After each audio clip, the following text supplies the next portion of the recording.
Truth with your host Dave Kranzler from investmentresearchdynamics.com and Rory Hall from thedailycoin.org. And today is Friday, May the 8th, 2015. We're going to cover the imaginary numbers coming out of the BLS because, as Dave Kranzler likes to say, there's no BS like the BLS. And what you got on your mind, Dave? Well, I got to say, about a week ago, I published an article on my blog, and I had a guest poster, a friend and colleague of mine, who looked at the birth-death adjustment to the labor report numbers going back historically, and May has always been a huge plug month. And they didn't disappoint this time around. Anyway, my whole thesis was they're going to rig a number using the birth-death plug, and there's going to be a stock market melt-up on Friday. And I wrote that a week ago. Well, guess what? Today we had what I'm calling a melt-up extraordinaire in the stock market. Now, I just want to say as an aside, our markets have become the biggest farce on the planet Earth. They don't even try to hide the fact that these things are manipulated. It's just a complete joke. And anyone who thinks that these markets have any reflection whatsoever of reality is an idiot. The only reality that these markets reflect is how corrupt our system is. And the thing is that people in the Eastern world are beginning to recognize that and become more vocal about it. Yeah, absolutely. So at any rate, let's just cut to the chase here. The BLS wants us to believe that 223,000 payroll jobs were created, or not necessarily just payroll, but jobs were created in April, and that beat the Wall Street Brain Trust consensus estimate of 220,000 jobs. And if you, as usual, if you dig through the guts of the report, you find that it's just complete and utter nonsense.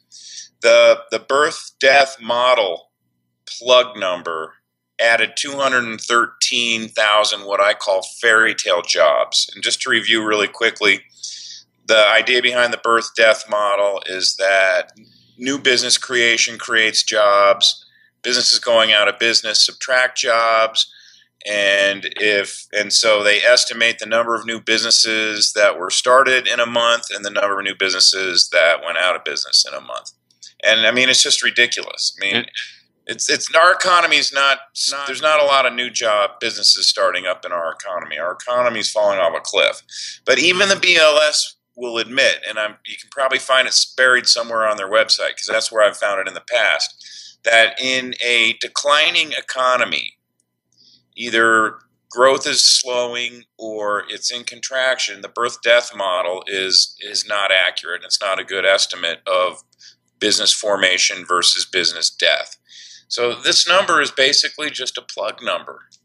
And that's how they manufacture this what looks to be like a healthy job creation report.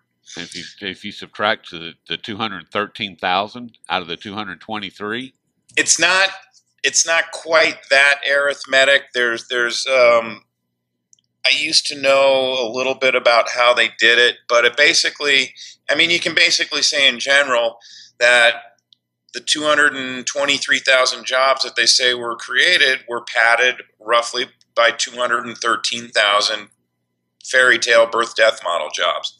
Now, remember how horrific the number was for March, when they said 126,000 jobs were created, versus again the expectation I think was over 200,000. Well, they revised that number down even more. They revised it down to 85,000. And the stock market didn't even pay attention to that because that's not how it works. The hedge fund computer programs only look at a headline number and they react to that. So as long as the headline number looks good, off to the races we are in the stock market, and that's exactly what happened today. And you even said that the birth-death model by the BLS's own admission is an estimate. Well, it's an estimate, and they admit that when the economy is not doing so well, it's a bad estimate. Well, but I mean, if it's an estimate, then as we were saying a couple days ago, it means absolutely nothing. I mean, because I'm going to estimate right now, Dave, that I'm going to make $10 million this year. I mean, There you go.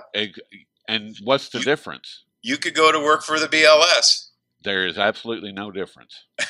Right, exactly. Ridiculous. It's absurd. The number of people in the working age population that have left the labor force hit a new record, 93.1 million. Just in some of the minute details, the government wants us to believe that the energy sector only lost 3,000 jobs last month. Are you serious? Yeah, they want us to believe that the retail sector produced 12.1 thousand jobs when we already saw that statistic that was published by the economic collapse, Michael Snyder, that the retail industry is going to be closing down 6,000 mall-based stores over the next 18 months. So, I mean, it just becomes more and more surreal. It really does. I mean, and like I was saying a minute ago, what gets me is that the Eastern world is finally starting to say, well, this is nothing but a big joke. Who are these guys, and why are they? Who are these clowns, I should say, and why do we continue doing business with them? Exactly. Why would you do business with a known thief and liar? Well, they're pulling away from us, and we're seeing it, and that's why the U.S. is becoming more militaristic towards the East. If you want to believe that there's some sort of demographical representation by age category of the jobs that were created, the government is telling us that 266,000 jobs were created in the 55 and older age category. So your Walmart greeters, basically. And then there was actually jobs lost in the 25 to 54 age bucket and the 16 to 19 age bucket. So you're basically looking at a fair portion of your student loan debtors have lost their jobs. So the upcoming workforce is contracting, and the retiring workforce is continuing to have to work. Yes, exactly. And what's interesting about that is a couple of years ago, Obama tried to tell us that the reason that a lot of people are leaving the workforce is that people 55 and over are retiring. When in fact, if you looked at the numbers that the BLS publishes, the 55 and over age bucket had the highest rate of jobs growth since Obama's been in office. And I'm not blaming this whole mess on Obama, but he certainly hasn't helped clean things up the way he promised he would when he was running in 08. Yeah, he lied the whole way. Another interesting metric that came out, and I sourced this graph from Zero Hedge, is that we've had 6 years of basically no wage growth. I saw that, and that's pretty terrifying. Well, and the reason is because they're to the extent that the economy might be adding some jobs, you're basically losing full-time jobs and replacing them with part-time jobs. Part of that has to do with Obamacare. Walmart has been shedding full-time jobs, 3 full-time jobs, and replacing them with 5 part-time jobs so they can skirt around the Obamacare requirements. And that's what everybody's doing. I mean, everybody is doing all businesses are doing that, yes. Right.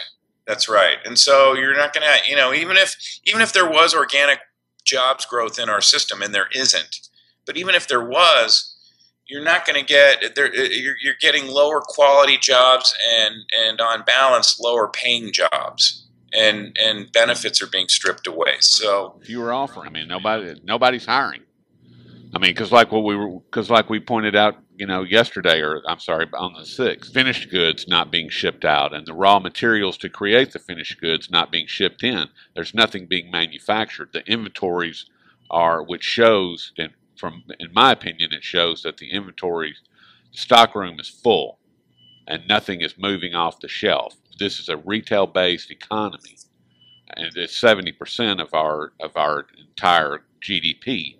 Right, is consumption. Exactly, That's and right. if nothing is moving off the shelf, there isn't any reason to hire anybody. period. That's exactly right. So I don't understand how these guys even have a job. As far as the BLS BS people, I mean, it's ridiculous. Once you get hired by the government, man, you're a lifer, and then you get a nice pension.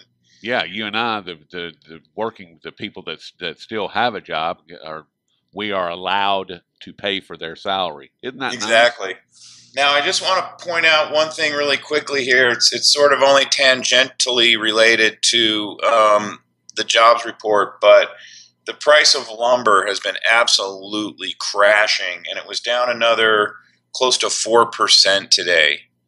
And that tells us that there's no wholesale demand for lumber in the construction industry. And that's going to take a big bite out of employment down the road, because you're going to start to see big construction companies and home builder companies starting to lay people off. Well, and a lot of those numbers won't show up in the jobless claims report, because a lot of guys who do work for home builders are independent contractors, and they don't fall under they don't get covered by unemployment insurance. So this whole employment scene is just going to get a lot worse down the road. So, and lumber's down. What does that take it down? What 10% or more for the year? Because I know you've been staying on top of it. Lumber year to date's down 36%. 36%. Yep. So that supports wholeheartedly that the over 55 who are not buying new homes are working. The 19, we'll call it 16 to 54, the new batch of workers that are supposed to be coming in and feeding the economy, they're not getting jobs. If they're not getting jobs, they aren't buying houses. If they aren't buying houses, there's no need for lumber. If there's no need for lumber, it's going to fall 36% year to date. That's correct. I mean, all of these data points that you and I have covered just this week, Dave, the U.S. economy is collapsing. It is collapsing. The government publishes these fairy tale numbers, and then the fairy tale stock market melts up to the upside. It's all becoming very predictable. It's just incredible. Well, let's go have a good weekend somehow or another. Yeah, and I hope everyone who's listening to this is going to have a good weekend or is having a good weekend. Let's have a good weekend. And let's pick this up on Monday, Dave, or Tuesday, and see where we're at that point. What do you say?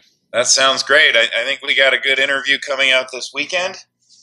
We do. We've got Jeff Brown coming up, be released on Saturday, and then we've got next week. We've got a couple of really great guests. We've got Chris Powell coming up, and Alistair McLeod. So stay tuned. Don't forget the New York Post, John Crudell, the only mainstream. Oh yeah, only mainstream reporter who reports the truth. I forgot about that. So we've got 3 incredible interviews coming up next week. Wow. Okay. I'm looking forward to it, man. You have a good weekend, Rory. You too, buddy. I'll talk to you later. Bye.